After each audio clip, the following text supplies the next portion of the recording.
Hi friends, welcome to మన ప్రజాకవి ఛానల్కి స్వాగతం. తింటే గారెలే తినాలి, వింటే భారతమే వినాలి అన్నది నాటి మాట. తింటే గారెలే తినాలి, వింటే వేమన గారి పద్యమే వినాలన్నది నేటి మాట. హాయ్ ఫ్రెండ్స్, ఈరోజు వీడియోలో మనం మన జీవితంలో మన ఎదుటి వారికి, మన తోటి వారికి ఎన్నెన్నో దానం చేస్తుంటాము, ఏవేవో దానం చేస్తుంటాం. సో ఎన్నెన్నో ఏవేవో దానం చేసే కంటే కూడా అన్నదానం చేయడం ఎంతో ముఖ్యము, ఎంతో గొప్పది అనేటువంటి విషయాన్ని ఈరోజు వీడియోలో చూద్దాం. బేసిక్గా మనం మన జీవితంలో మన తోటి వారికి లేదంటే మన ఎదుటి వారికి కానీ మనము వారి యొక్క అవసరాలను బట్టి మనం సహాయం చేస్తూ ఉంటాం. కొంతమంది దానాలు చేస్తూ ఉంటారు. అయితే ఇక్కడ దానానికి సహాయానికి చిన్న తేడా ఏంటంటే, మనము ఇతరులకు ఏదైనా దానం చేసినప్పుడు మళ్ళీ తిరిగి వాటి నుండి మనం ఏమి ఆశించకపోవడం దానం అవుతుంది. అదే ఒకవేళ మనం సహాయం చేసి మళ్ళీ ఏదో ఒక సమయంలో మనకు అవసరమైనప్పుడు తిరిగి వారి నుండి ఏదైనా ఆశించినప్పుడు అది సహాయం అవుతుంది. సో ఈ విధంగా ఎదుటివారి యొక్క అవసరాలను బట్టి, తోటి వారి యొక్క అవసరాలను బట్టి మనము ఒక్కొక్కసారి వారికి సహాయం చేస్తూ ఉంటే, ఇంకొంతమంది వారి అవసరాలను బట్టి ఏకంగా దానాలు చేస్తూ ఉంటారు.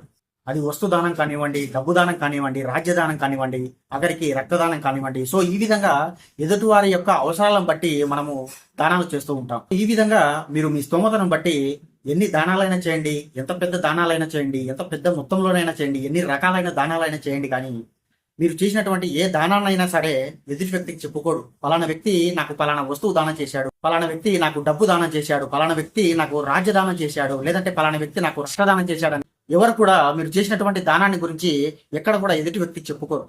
అదే మీరు బాగా ఆకలి ఉన్నప్పుడు ఒక వ్యక్తికి అన్నం పెట్టి చూడండి, అన్నదానం చేసి చూడండి. వారు భిక్షాటన చేసుకున్న వారైనా సరే, లేదంటే ఎవరైనా ఆకలిగా ఉందని చెప్పి ఒక వ్యక్తి ఇంటికి వచ్చినప్పుడు వారికి సమయానికి అన్నం పెట్టి చూడండి. మీ గురించి ఎదుటివారి దగ్గర చాలా గొప్పగా చెప్పుకుంటాడు. అరే పలానా వ్యక్తి నాకు సమయానికి నా ఆకలి తీర్చారని చెప్పి చాలా గొప్పగా చెప్పుకుంటాడు. ఎందుకంటే మనిషి జీవితంలో మనిషి పుట్టిన దగ్గర నుండి చనిపోయే వరకు కూడా మనకు పదే పదే రిపీట్ అయ్యేటువంటి ఒకే ఒక ప్రక్రియ ఆకలి. సో అటువంటి ఆకలి తీర్చిన వారి గురించే ఎదుటి వారి దగ్గర చాలా గొప్పగా చెప్పుకుంటారు. అలా కాకుండా ఒక వ్యక్తికి మీరు వస్తువు దానం చేసి చూడండి, డబ్బు దానం చేసి చూడండి, లేదంటే ఒక రాజ్యం దానం చేసి చూడండి, రక్తదానం చేసి చూడండి. సో మీరు చేసేటువంటి ఈ దానాల గురించి ఎవరు కూడా ఎదుటి వారి దగ్గర మీ గురించి చెప్పరు. ఎందుకో తెలుసా? ఎవరైతే మీ దగ్గర నుంచి వస్తు దానాన్ని పొందారో, డబ్బు దానాన్ని పొందారో, లేదంటే రాజ్యదానాన్ని పొందారో వాళ్ళు మీ గురించి ఎక్కడ గొప్పగా చెప్పుతారు. ఎందుకంటే ఆ వ్యక్తి ఎదుటి వ్యక్తి దగ్గరికి, అంటే ఒక వ్యక్తి దగ్గరికి వెళ్ళి పలానా వ్యక్తి నాకు వస్తువు దానం చేశాడు, లేదంటే డబ్బు దానం చేశాడు, లేదంటే రాజ్య దానం చేశాడు అని చెప్పి చెప్పుకుంటే ఆ వినేవాడు ఎవరైతే ఉన్నారో ఆ వ్యక్తి ఇతని గురించి చాలా తక్కువగా అనుకుంటాడని చెప్పి చెప్పరు. ఓహో, అంటే ఎవరో దానం చేస్తే గానీ నువ్వు బతకలేనటువంటి స్థితిలో ఉన్నావా, లేదంటే ఇన్నాళ్ళు అతడు దానం చేసినటువంటి వస్తువు మీద డిపెండ్ అయి ఉన్నావా, లేదంటే ఎవరో దానం చేసినటువంటి డబ్బుతో నువ్వు జల్సాలు చేస్తున్నావా, ఎవరో దానం చేసినటువంటి రాజ్యంతో నువ్వు పులుకుతున్నావా అని చెప్పి ఎక్కడ ఇతన్ని తక్కువగా అనుకుంటాడో అని చెప్పి మనం దానం చేసిన వారి గురించి ఎక్కడ కూడా గొప్పగా చెప్పుకోరు. ఒకసారి మీరు ప్రాక్టికల్గా ఆలోచించండి. ఎవరికైనా మీరు ఒక వస్తువును దానం చేసినప్పుడు ఎంతవరకు గుర్తుపెట్టుకుంటాడు? ఎప్పుడైతే ఆ వ్యక్తి తన జీవితంలో మీరు దానంగా ఇచ్చినటువంటి వస్తువును కొనగలిగేంత శక్తి వచ్చేంత వరకే మిమ్మల్ని కానీ ఆ వస్తువును కానీ గుర్తుపెట్టుకోవడం జరుగుతుంది. ఆ తర్వాత మిమ్మల్ని మర్చిపోతారు. మీరు ఇచ్చినటువంటి దానంగా ఇచ్చినటువంటి ఆ వస్తువును మూలకు పడేయడం జరుగుతుంది. అదేవిధంగా ఒక వ్యక్తికి మీరు అవసరాన్ని బట్టి డబ్బును దానం చేస్తే ఎంతవరకు గుర్తుపెట్టుకుంటాడు? ఎప్పటి వరకైతే తను సంపాదించుకోలేడో, ఎప్పటి వరకైతే మీరు ఇచ్చినటువంటి డబ్బు కంటే ఎక్కువగా అతను సంపాదించుకుంటాడో అంతవరకు మాత్రమే మీరు చేసినటువంటి ఆ దానాన్ని కానీ మిమ్మల్ని కానీ గుర్తుపెట్టుకుంటాడు. ఆ తర్వాత ఎవరైనా అడిగితే ఓ ఇచ్చాడులే, బోడి 2000 ఇచ్చి అందరికీ సహాయం చేశానని చెప్పి చాలా గొప్పగా చెప్పుకుంటున్నాడు, ఆ మాత్రం డబ్బు నా దగ్గర లేదా అని చెప్పి, లేనప్పుడు ఏ సిచ్యువేషన్లో పలానా ఎదుటి వారి దగ్గర చేయి చాచాను అనేటువంటి విషయాన్ని కూడా మర్చిపోయి మనకి తక్కువగా చేసి మాట్లాడడం జరుగుతుంది. ఈ విధంగా ఎదుటి వారికి కానీ తోటి వారికి కానీ ఎన్ని విధాలుగా మనం దానం చేసినా, లేదంటే ఎన్ని రకాలుగా దానం చేసినా, ఎంత దానం చేసినా కూడా ఎదుటి వారికి చెప్పుకోరు. కానీ ఒక వ్యక్తికి సమయానికి మనం ఆకలి తీర్చినప్పుడు మాత్రం ఖచ్చితంగా ఎదుటి వారికి మన గురించి చాలా గొప్పగా చెప్పుకుంటాడు. ఎందుకంటే మన జీవితంలో ఎటువంటి భేదాలకు తావు లేకుండా ఈ భూమి మీద ఉన్నటువంటి ప్రతి జీవికి రిపీటెడ్ గా మళ్ళీ మళ్ళీ రిపీట్ అయ్యేటువంటి ఒకే ఒక ప్రక్రియ ఆకలి. అటువంటి ఆకలిని తీర్చిన వారికి మాత్రమే ఎక్కువ రోజులు గుర్తుపెట్టుకోవడం, లేదంటే ఎదుటి వారి దగ్గర గొప్పగా చెప్పుకోవడం జరుగుతుంది.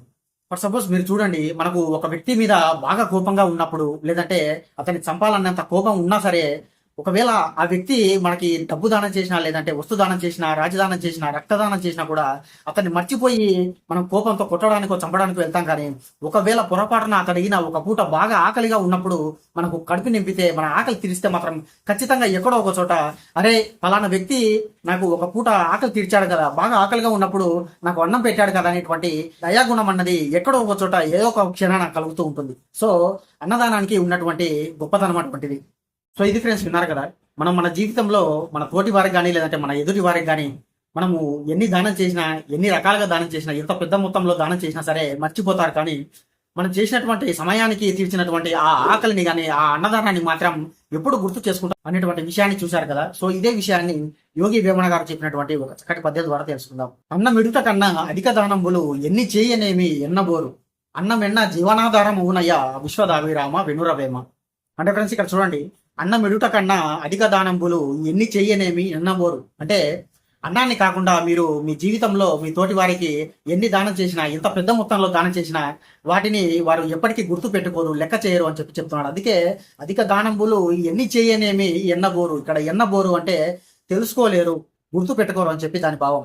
ఎందుకంట 3వ పాదంలో చెప్తున్నాడు, అన్నమెన్న జీవనాధారం అవునయ్యా విశ్వదాభిరామ వినురభేమ. మనందరికీ జీవనాధారానికి అన్నమే మన జీవిత ఆధారం అవుతుంది కదా, మనం బ్రతకడానికి అన్నమే ఆధారం అవుతుంది కదా. సో మనం చేసేటువంటి వస్తుదానం కానీ, డబ్బు దానం కానీ, రాజ్యదానం కానీ ఇవేవి కూడా మనం బ్రతకడానికి ఆధారం అవ్వవు కదా, కేవలము ఆహారం మాత్రమే ఈ యొక్క ప్రాణకోటికి, జీవకోటికి, జీవనాధారానికి కారణం కదా అని చెప్పి దాని భావం. అందుకే మీరు మీ జీవితంలో ఎన్ని దానాన్ని చేసినా మర్చిపోతారు, కానీ మీరు చేసేటువంటి ఆ అన్నదానం మాత్రమే ఎదుటి వారికి గుర్తు పెట్టుకుంటారు. ఎందుకంటే ఆ ఆహారమే వారి యొక్క జీవితానికి కానీ, మన జీవితానికి కానీ ఆధారం అవుతుంది కదా అని చెప్పి చాలా అద్భుతంగా చెప్పడం జరిగింది. అందుకే ఈ అన్నమెన్న జీవనాధారం అవునయ్య విశ్వదాభిరామ వినురవేమ.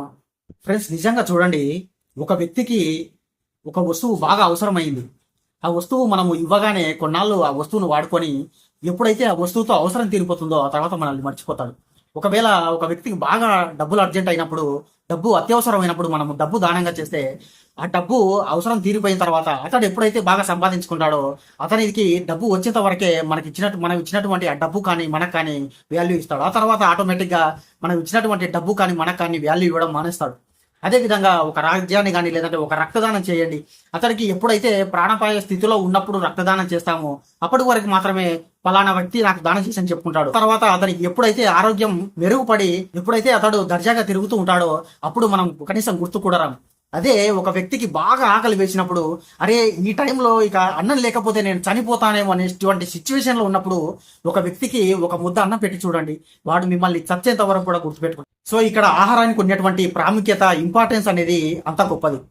సో ఇది ఫ్రెండ్స్ విన్నారు కదా, మనం మన జీవితంలో మన తోటి వారికి కానీ, పక్క వారికి కానీ, ఎదుటి వారికి కానీ, మన బాగా తెలిసిన వారికి కానీ మనము ఎన్ని సహాయం చేసినా, ఎన్ని దానాలు చేసినా గుర్తుపెట్టుకోరు, కానీ మనం కేవలం చేసేటువంటి ఆ అన్నదానమే మనల్ని గుర్తుండేలా చేస్తుందని చెప్పి యోగి వేమన గారు చెప్పినటువంటి ఒక చక్కటి పద్యం ద్వారా తెలుసుకున్నాం. సో ఇది ఫ్రెండ్స్, మరో వీడియోలో మరో పద్యంతో మళ్ళీ కలుద్దాం. అంతవరకు సెలవు, కీప్ వాచింగ్.